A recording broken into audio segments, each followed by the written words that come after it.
Assalamualaikum warahmatullahi wabarakatuh.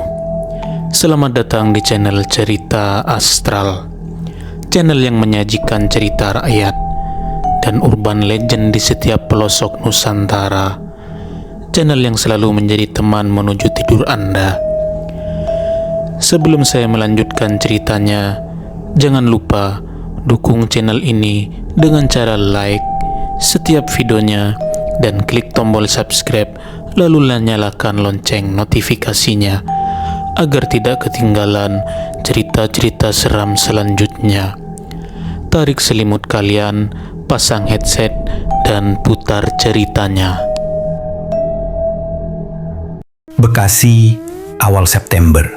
Matahari baru saja tenggelam ketika Faisal memarkirkan sepeda motornya di depan rumah kontrakan barunya.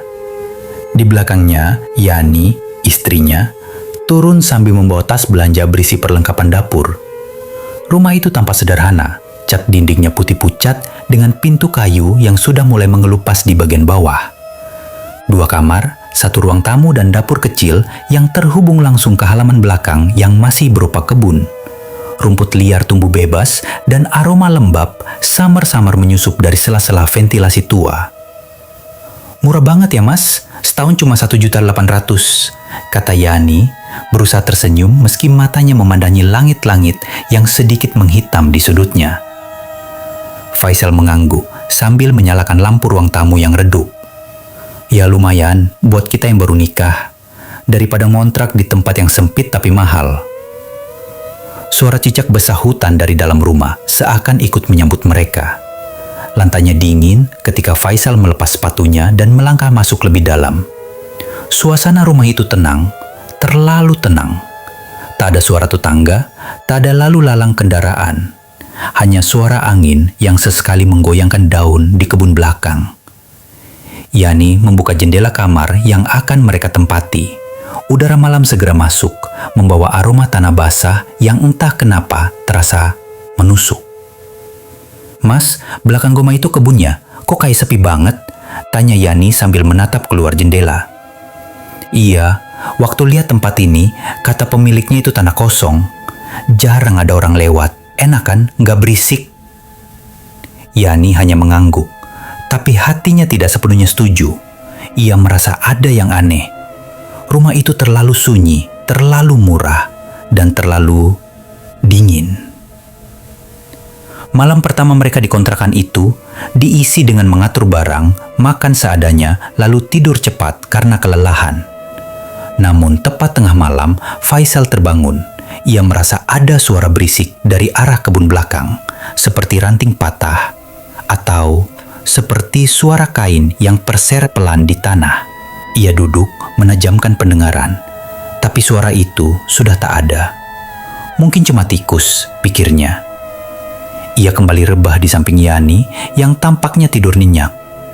Namun sebelum menutup mata, Faisal sempat melihat bayangan putih berdiri diam di pojok halaman, di bawah pohon pisang yang bergoyang pelan, padahal angin tidak sedang bertiup.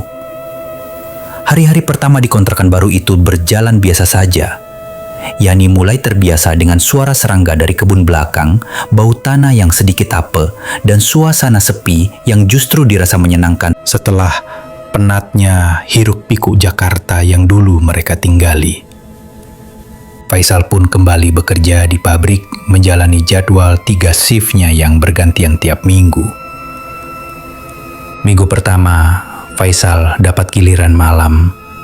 Masuk pukul 10 malam, pulang sekitar jam 6 pagi. Yani tak keberatan ditinggal sendirian di malam hari. Rumah itu kecil, tak sulit dikunci dan diamankan. Dan ia merasa tak perlu takut, setidaknya begitu awalnya. Namun, tepat seminggu setelah mereka tinggal, sesuatu yang janggal mulai terjadi. Malam itu, seperti biasa, Faisal pamit dan berangkat kerja dengan motornya. Yani mengantar sampai depan pintu lalu kembali masuk ke rumah, mengunci semua pintu dan masuk ke kamar sambil membawa ponsel. Ia berencana menonton video hingga mengantuk.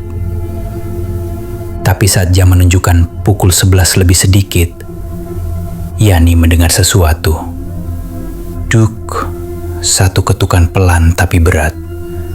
Seperti sesuatu membentur daun pintu dari luar. Yani menejamkan telinga. Duk, duk. Kali ini lebih keras, lebih lambat, dan anehnya bukan seperti ketukan dengan tangan, tapi seperti sesuatu yang bulat dan berat, seperti kepala. Yani menegakkan badan, jantungnya berdegup cepat. Ia memberanikan diri keluar kamar, berjalan pelan ke arah ruang tamu. Rumah itu sepi, hanya suara ketukan itu yang kini terdengar jelas dan berulang, seolah menuntut untuk dibukakan. Duk, duk, duk. Pelan-pelan, Yani mendekati jendela kecil di samping pintu depan. Ia menyibakkan sedikit tirai tipis dan mengintip keluar. Tidak ada siapapun di sana. Halaman depan kosong. Jalan kecil di depan rumah gelap dan lengang. Tapi ketukan itu masih terdengar. Duk, duk, duk. Yani menahan napas. Matanya menyapu ke bawah, ke lantai teras depan. Kosong. Tapi, mengapa pintu terus diketuk? Dengan tangan gemetar, Yani mundur, menutup kembali tirai, lalu berlari kecil kembali ke kamar.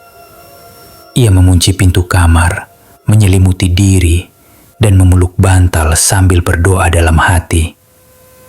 Ketukan itu akhirnya berhenti setelah beberapa menit. Tapi suara beratnya masih terngiang di kepalanya. Besok paginya, saat Faisal pulang, Yani menceritakan semuanya. "Jangan-jangan cuma angin atau suara dari rumah tetangga?" tanya Faisal, meski raut wajahnya tampak ragu. "Tapi aku lihat keluar, Mas, gak ada siapa-siapa. Tapi ketukannya masih ada. Berat banget.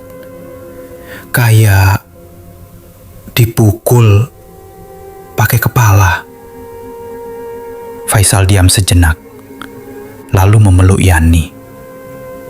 "Ya udah, kalau kejadian lagi, langsung kabarin aku ya, atau telepon. Nanti aku pulang." Yani mengangguk. Tapi dalam hatinya, ia tahu malam itu bukan hal biasa. Dan ia yakin apapun yang mengetuk pintu rumahnya malam itu bukan manusia. Malam itu, Faisal tengah menikmati malam liburnya. Di ruang tamu kecil yang kini mulai terasa akrab, ia duduk santai di kursi plastik sambil merokok dan bermain game di ponselnya. Asap rokok mengepul pelan ke arah jendela yang setengah terbuka. Yani sudah tertidur di kamar, meninggalkan Faisal dengan sunyi, malam dan cahaya temaram dari pohlam kuning tua. Patlan, pukul 12.30 malam. Suasana sunyi, hanya suara jangkrik dari kebun belakang yang memecah keheningan. Sampai tiba-tiba, duk, duk, duk. Faisal terhenti. Matanya melirik ke arah pintu. Suara itu persis seperti yang diceritakan Yani. Duk, duk. Ketukan berat, lambat, menghantam pintu seperti kepala seseorang. Suara benda tumpul yang memukul keras, namun tak terburu-buru. Faisal berdiri, nafasnya sedikit tertahan. Tapi ia mencoba bersikap tenang. Mungkin cuma orang iseng, pikirnya. Atau hewan? Ia melangkah ke arah pintu dan perlahan membukanya. Tidak ada siapa-siapa. Halaman kosong. Udara malam dingin menusuk, dan aroma tanah basah dari kebun belakang makin kuat. Tak ada gerakan, tak ada suara, hanya ketenangan yang aneh. Faisal menutup pintu perlahan. Tapi kali ini, pikirannya tidak bisa kembali ke Kim. Ketukan itu nyata, sangat jelas. Sambil berusaha menenangkan diri, ia berjalan ke dapur. Perutnya lapar. Mie instan bisa jadi pengalih perhatian. Ia menyalakan kompor dan menuang air ke dalam panci kecil. Tapi ketika tangannya sibuk, matanya menangkap sesuatu di ekor penglihatan.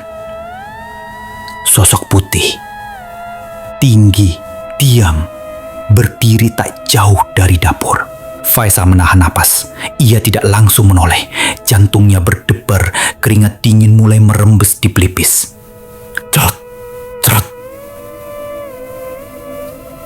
Tiba-tiba suara lain muncul dari arah kamar mandi. Kan air menyala sendiri. Faisal tersentak. Ia memaksa kakinya bergerak, berjalan cepat ke kamar mandi. Ketika ia buka pintunya, tak ada siapa-siapa di dalam. Ia mematikan keran yang mengalir deras. Jari-jarinya gemetar. Ada apa ini? Ia berbalik dan kembali ke dapur. Dan di sanalah ia melihatnya. Sosok itu. Pocong. Berdiri di depan kompor. Tinggi, putih, kain kafan lusuh membalut tubuhnya. Sedikit kotor di bagian bawah. Matanya kosong, tidak transparan, tidak melayang. Nyata, padat. Seperti orang sungguhan yang berdiri di sana. Tubuh Faisal membeku. Ia ingin lari, ingin berteriak, tapi tidak bisa bergerak. Seakan seluruh ototnya terkunci. Pocong itu tidak bergerak, hanya berdiri menatap Faisal dalam diam.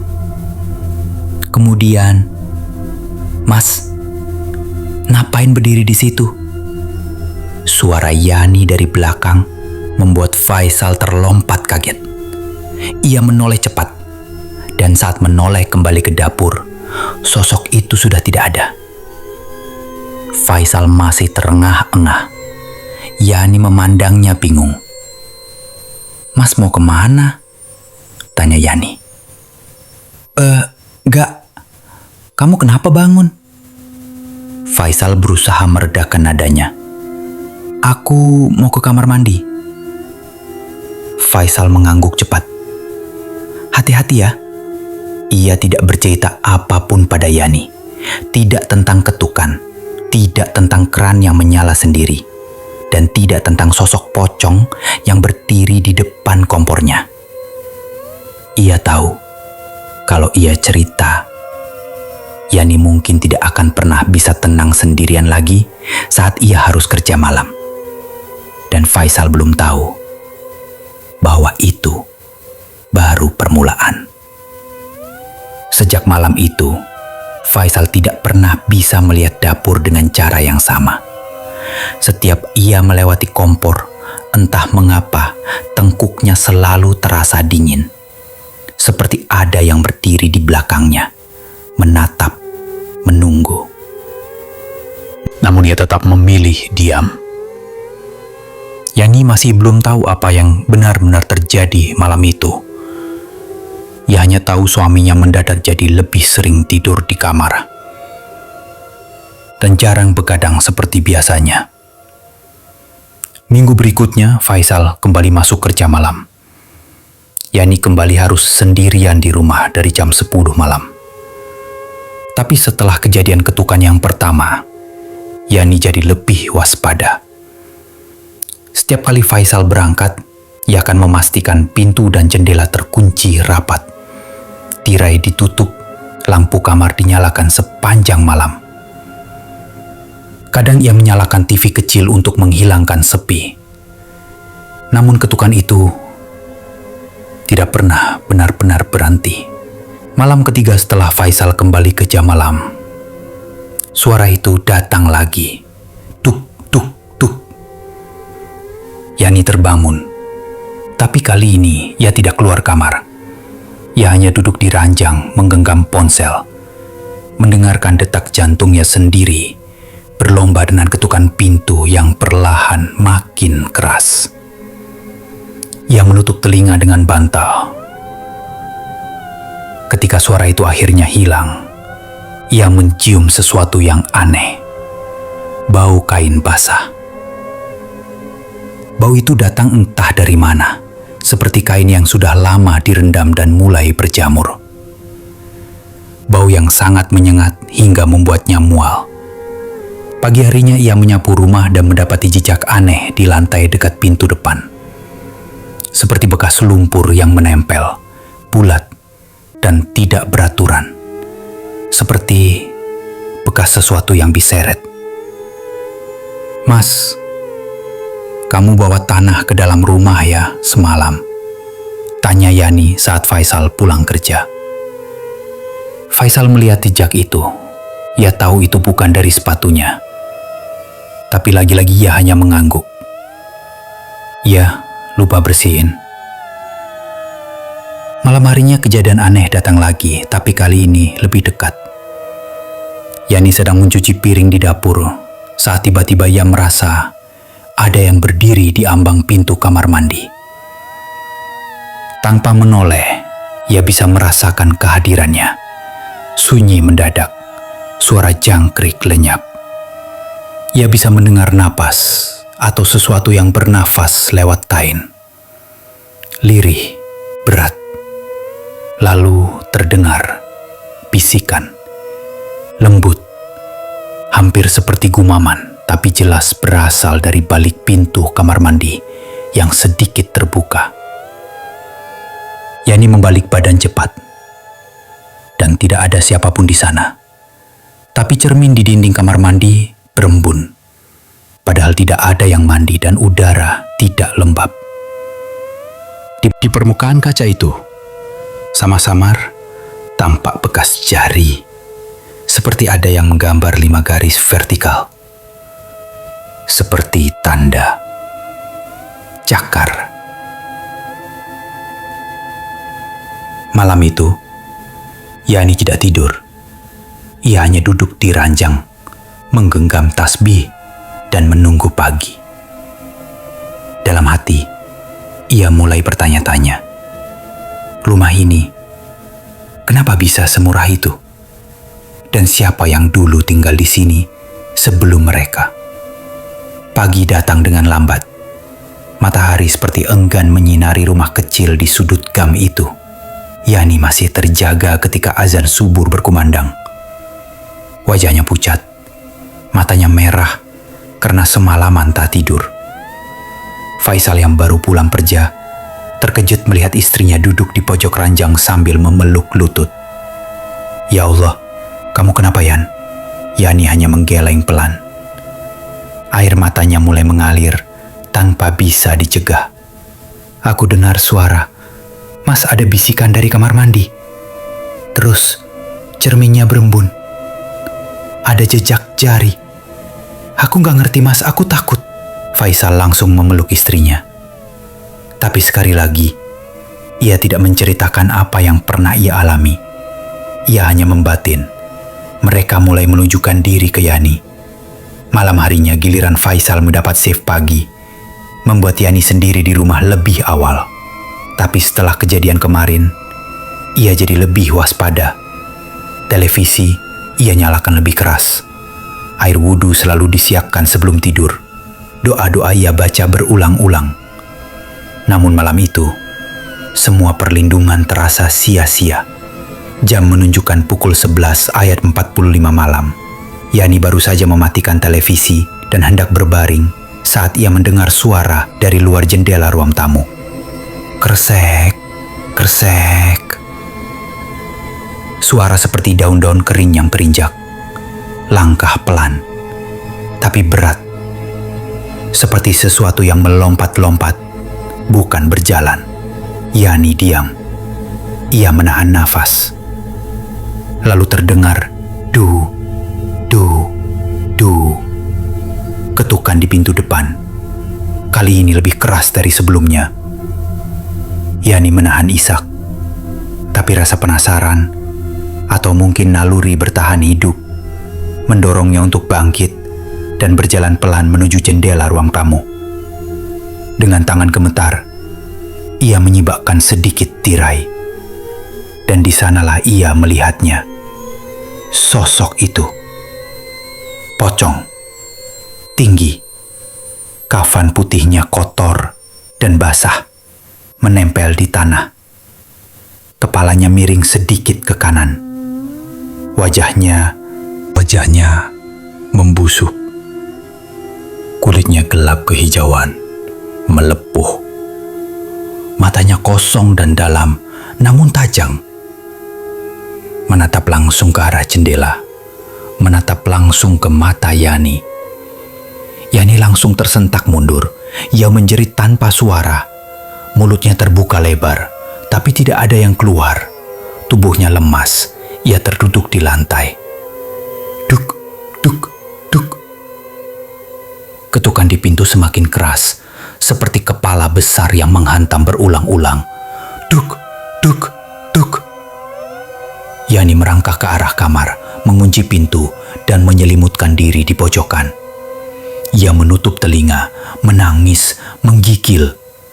Tapi di tengah ketakutannya, ia mendengar suara napas berat dari dalam kamar, bukan dari luar rumah, dari dalam. Yani menoleh perlahan, dan sekelebat ia melihat ujung kain putih kotor menjulur dari bawah pintu kamar mandi.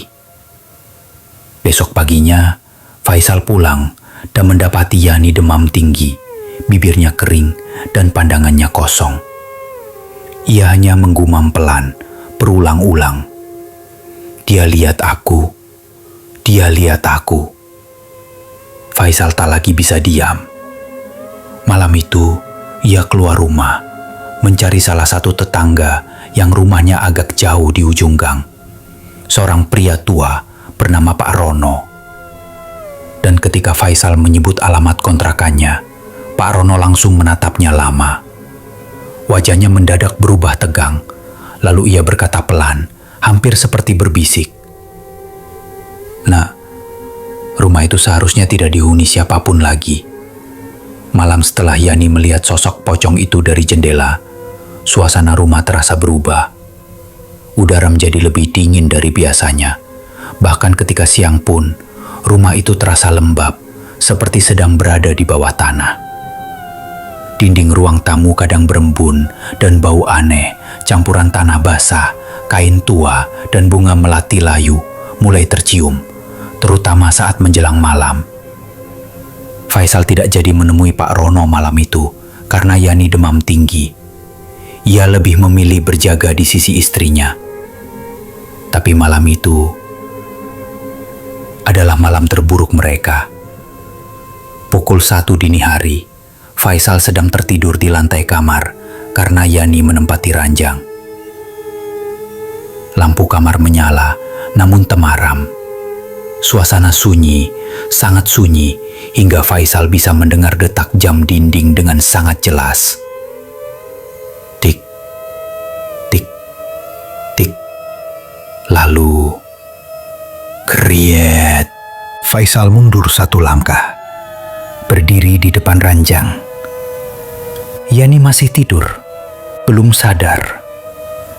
Lampu kamar berkedip sekali, lalu terang kembali. Dari celah pintu yang terbuka setengah, sosok itu muncul. Pocong. Kali ini benar-benar masuk ke dalam rumah. Ia tidak melayang. Ia melompat pelan. Sekali, 2 kali, masuk ke dalam kamar. Setiap lompatan mengeluarkan bunyi duk, duk, seperti guling besar jatuh ke lantai. Wajahnya persis seperti yang Yani lihat. Membusuk, matanya bolong, namun menatap tajam. Dari mulutnya yang sedikit terbuka, keluar suara seperti desahan atau erangan pelan, seolah tercekik oleh kafan yang membelit wajahnya. Faisal terpaku, kakinya berat, tak bisa digerakkan. Tubuhnya gemetar, lidahnya keluh. Pocong itu kini berada di depan kasur, menatap Yani yang tertidur. Lalu perlahan, ia menunduk. Mendekatkan wajahnya ke arah Yani. Faisal akhirnya berhasil berteriak, "Jangan!" Dalam sekejap, sosok itu menoleh ke arahnya, dan untuk pertama kalinya, tersenyum. Senyuman yang menjijikkan. Mulutnya merekah, menampakkan gigi hitam dan berdarah. Bau busuk menguar begitu kuat, membuat Faisal mual seketika. Lalu, pocong itu menghilang, secepat bayangan lampu yang padam. Yani terbangun, tubuhnya basah oleh keringat. Matanya liar mencari-cari arah. "Mas, dia tadi di sini ya?" bisiknya pelan. Faisal tidak menjawab. Ia hanya memeluk Yani erat. Dan malam itu, mereka tidak tidur, menunggu pagi dengan doa dan ketakutan. Besoknya, Faisal tidak bekerja. Ia kembali ke ujung gang, mencari Pak Rono. Kali ini, ia bersumpah tak akan pulang sebelum tahu siapa yang sebenarnya tinggal di kontrakan itu dulu. Karena sekarang ia yakin, sosok itu bukan hanya ingin menakuti, tapi ingin tinggal bersama mereka. Atau lebih buruk, menggantikan mereka. Pagi itu, Faisal mendatangi rumah tua di ujung gang. Rumah Pak Rono, seorang pria sepuh yang dikenal pendiam dan hanya keluar rumah saat pagi untuk menyiram tanaman. Begitu Pak Rono membuka pintu dan melihat Faisal berdiri di sana dengan wajah pucat dan mata merah, ia tak perlu bertanya. Ia hanya berkata, "Masuk nak, duduk. Kayaknya kamu udah ngelihat dia ya?" Faisal tak menjawab, hanya mengangguk pelan. Pak Rono menyiapkan teh hangat dan duduk menghadap Faisal.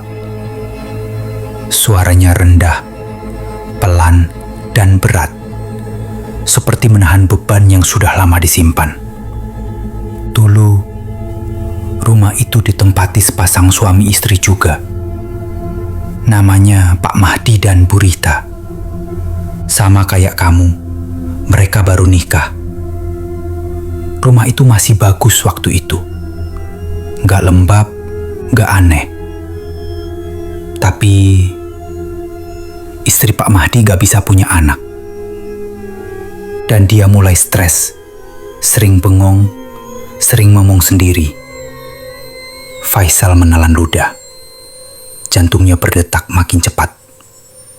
Beberapa bulan setelah tinggal, Bu Rika mulai sakit.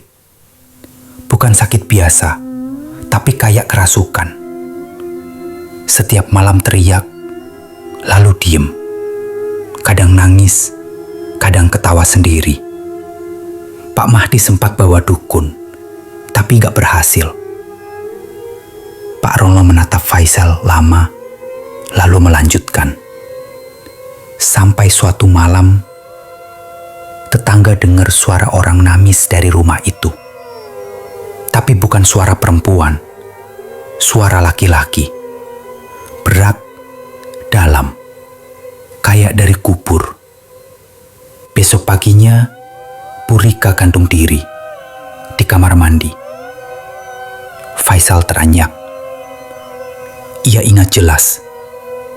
Suara napas berat, cermin berembun, dan jari yang mencakar kaca. Tapi yang bikin aneh, Pak Mahdi hilang. Gak pernah ketemu lagi sampai sekarang. Rumah itu kosong. Selama 10 tahun lebih gak ada yang berani nyewa. Sampai kamu datang. Pak Rono menatap Faisal dengan sorot mata tajam. Itu bukan pocong biasa, nak. Dia bukan cuma arwah penasaran. Dia marah.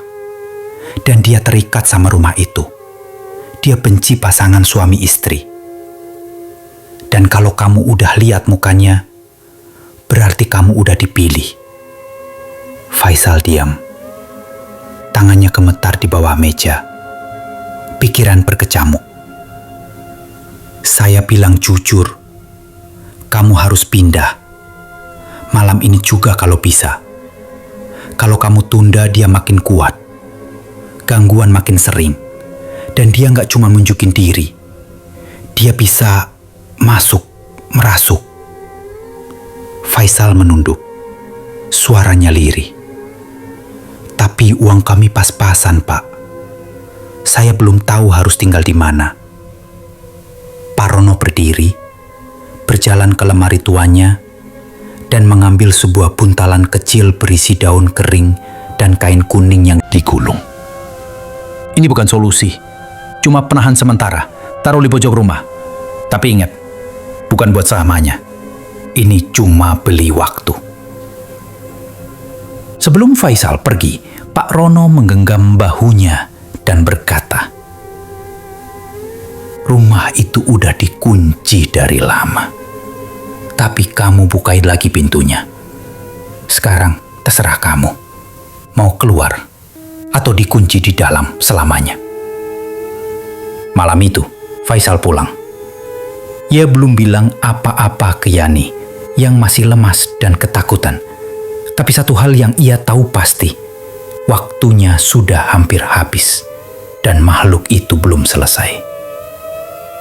Faisal tak bisa tidur malam itu. Setelah memasang buntalan dari Pak Rono di pojok ruang tamu, suasana rumah terasa lebih berat, bukan lebih ringan. Udara jadi lebih pengap, seperti ada sesuatu yang tidak suka. Yani hanya terbaring lemah, tidak banyak bicara. Hanya memandangi langit-langit kamar seperti menunggu sesuatu yang akan turun dari atas. Faisal sudah bulat tekad. Ia tak bisa terus membiarkan mereka diburu ketakutan. Maka, meski ragu dan takut salah langkah, ia mengambil saran terakhir dari Pak Rono. "Kalau kamu nekat, ini bacaan dan caranya. Jangan sampai putus di tengah. Jangan ada rasa marah atau takut. Kalau gagal, dia bakal jadi lebih kuat." Di tangan Faisal ada secari kertas lusuh berisi doa pengusiran dan urutan bacaan yang harus dibaca sambil membawa garam, air wudhu, dan bara dupa kecil yang dibungkus kain putih. Jam menunjukkan 11:58 malam. Faisal berdiri di tengah ruang tamu. Lampu rumah ia matikan. Ia hanya menyalakan lilin dan membiarkan dupa mengepul perlahan. Garam ia tabur di setiap sudut, dan air wudhu ia cipratkan membentuk lingkaran kecil tempat ia berdiri. Ia memejamkan mata dan mulai membaca. A'udzubillahi minasyaitonirrajim. Pelan, tertata, hatinya gemetar, tapi ia menahan. Angin tiba-tiba berhembus pelan dari dapur ke ruang tamu, meski semua jendela tertutup. Suara benda jatuh terdengar dari kamar mandi. Faisal terus membaca. Bismillahirrohmanirrohim. Tiba-tiba, dupa padam sendiri. Suasana jadi gelap total. Hanya suara bacaan Faisal yang menggema dalam rumah. Ketukan pertama. Pintu kamar mandi terbuka sendiri. Dari sana terdengar suara kain diseret, seperti kafan basah menggesek lantai. Faisal membuka mata. Sosok pocong itu berdiri di lorong. Namun kali ini tidak hanya diam. Sosok itu mulai bergerak mendekat. Melompat telan. 1, 2. Faisal mencoba menguatkan suara bacaan. Menengadahkan tangan sambil menggenggam garam yang sudah didoakan. Allahu la ilaha illa huwa. Tiba-tiba lampu di kamar menyala sendiri dan Yani menjerit keras. "Mas, dia masuk. Dia di dalam kamar." Faisal berlari ke arah kamar dan kaget bukan main. Pocong itu ada 2. Satu berdiri di lorong dan satu sudah di dalam kamar, duduk di atas kursi menghadap Yani. Wajahnya lebih rusak dari sebelumnya. Kulitnya mengelupas. Matanya melotot seolah hendak keluar dari rongga. Tapi tubuh Yani seperti tidak sadar atau tidak bisa bergerak. Faisal mengangkat segenggam garam dan melemparkannya ke arah sosok dalam kamar. Dengan izin Allah, hanyalah kau. Bruk. Sosok itu seperti tertarik ke belakang, terhempas ke tembok, dan menghilang. Yani langsung jatuh pingsan. Namun sosok yang di lorong kini melompat ke dalam kamar. Lebih cepat, lebih agresif. Faisal tak punya waktu. Ia ambil air wudhu yang tersisa, membaca ayat terakhir, lalu menyiramkannya ke tubuh pocong itu. Lah, sosok itu berteriak keras. Teriakan bukan dari mulut, tapi seperti dari seluruh dinding rumah. Kaca jendela bergetar, lampu kamar pecah. Dan dalam sekejap, semuanya hening. Sosok itu menghilang. Udara kembali normal. Rumah jadi sangat sunyi. Tapi Faisal tahu, itu belum selesai. Ia mendekap tubuh Yani yang masih pingsan dan berbisik sendiri, penuh keringat dingin. Ini bukan usir, ini cuma mengusik. Dia akan kembali. Pagi hari setelah kejadian ritual itu, Faisal tahu satu hal pasti. Mereka harus pergi. Yani masih lemas tapi sudah siuman. Matanya kosong dan ia belum bisa mencerna semua yang terjadi semalam. Tapi ia tidak membantah saat Faisal bilang, "Kita nggak bisa tinggal di sini lagi. Hari ini kita keluar." Mereka berkemas cepat, tak banyak barang, hanya koper, tas pakaian, dan beberapa peralatan dapur yang sempat dibeli. Faisal mengunci pintu rumah itu tanpa menoleh ke belakang, lalu menggandeng Yani menuju rumah Bu Nanik, pemilik kontrakan. Bu Nanik tinggal 2 rumah dari kontrakan itu. Wanita parubaya yang dikenal ramah dan suka memberikan sayur dari kebun belakangnya ke para penyewa. Saat melihat Faisal dan Yani datang membawa koper, Bu Nanik tampak heran.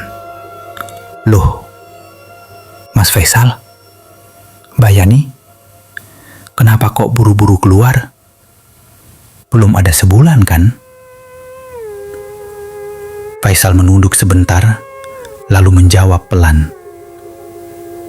"Maaf Bu, kami gak bisa lanjut tinggal di situ." Bu Nanik mengernyit. Ia menatap Faisal lama, lalu mengajak mereka masuk.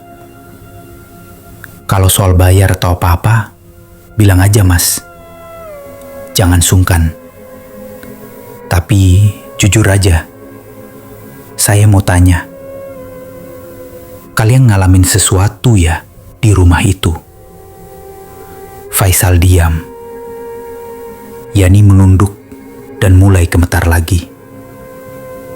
Bu Nanik mengambil napas, lalu berkata dengan nada lebih serius, "Itu rumah udah lama kosong sebelum kalian masuk. 4 tahun. Banyak yang batal nyewa meski udah cocok. Ada yang bahkan ninggalin DP dan gak pernah balik. Saya kira cuman sugesti. Tapi kalian tinggal. Dan sekarang pergi buru-buru." Faisal akhirnya bicara. "Bu, kami diganggu. Bukan sekali. Bukan cuma suara atau bayangan. Tapi sudah masuk rumah. Sudah masuk kamar. Saya lihat sendiri. Pocong 2 kali. Dan istri saya hampir kerasukan." Wajah Bu Nanik berubah pucat. Ia terdiam beberapa saat, lalu memalingkan pandangannya ke arah kontrakan yang dimaksud. Saya nggak pernah jujur soal rumah itu ke penyewa, termasuk kalian. Karena saya sendiri gak tahu pasti. Tapi memang ada kejadian dulu. Pemilik lama rumah itu, pasangan muda, istrinya meninggal bunuh diri. Dan suaminya hilang tanpa jejak Setelah itu rumahnya mulai aneh. Tapi saya butuh uang, Mas. Bu Nanik menatap Faisal dan Yani dengan sorot mata bersalah. Maaf, saya tidak bermaksud nyelakakan siapapun. Tapi rumah itu kayak udah minta dikosongin. Setiap kali dihuni, pasti kejadian.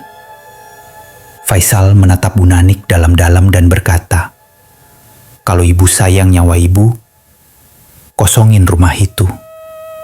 Jangan dikontrakan lagi.